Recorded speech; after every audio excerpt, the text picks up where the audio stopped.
2010-жылдагы революцияда башкы прокуратуранын имараты өрттөлүп, имараттын жоктугу ишке ыңгайсыз таасирин тийгизип келсе, 2013-жылы бул көйгөй чечилип, жаңы имаратка ээ болушкан. Өлкө башчынын, өкмөттүн жана парламенттин колдоосу менен прокуратура органдарынын 90 жылдыгына карата жаңы имараттын 2 кампусунун да курулушу бүткөрүлүп, ишке берилди. Жаңы имарат бардык кызматкерлерди иш бөлмө менен камсыз кылып, жаңы имерек, компьютер жана башка керектүү буюмдар менен жабдылган. Ошондой эле чоң жыйындар залы, музей колдонууга берилип, башкы прокуратуранын кызматкерлери үчүн толук шарт түзүлдү.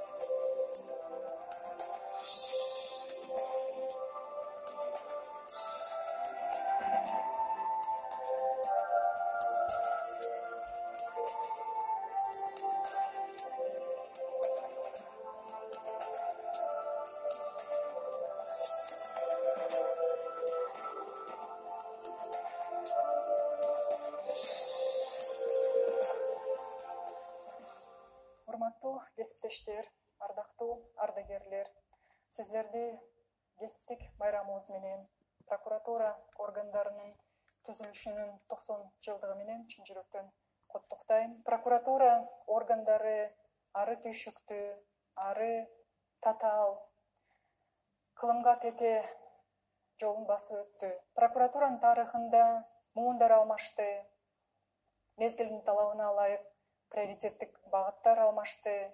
Бирок ошого карабастан прокуратура органдары өзүнүн өзгөчө ордун эч качан жоготкон жок. Болуп жаткан кыйынчылыктарга карабай, тоскоолдуктарга карабай, күн десе күн, түн десе түн, өлкөнүн өсүп өнүгүүсүнө, мамлекеттин бекемделишине өз салымын прокуратура кызматкерлери дайым кошуп келишет. Бүгүнкү күнү иштерман, эң бийик адамдык сапаттарга ээ, күжүрмөн, мамлекеттин кызыкчылыгы дегенде ичкен ашын жерге койгон прокурордук кызматкер болуу мезгилдин талабы деп ойлойм. Урматтуу кесиптештер, кадырлуу ардагерлер, бүгүнкү майрамыбыз менен дагы бир жолу куттуктайм.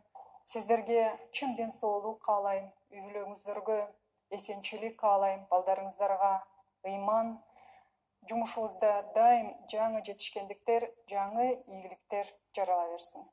Майрамыңыздар менен.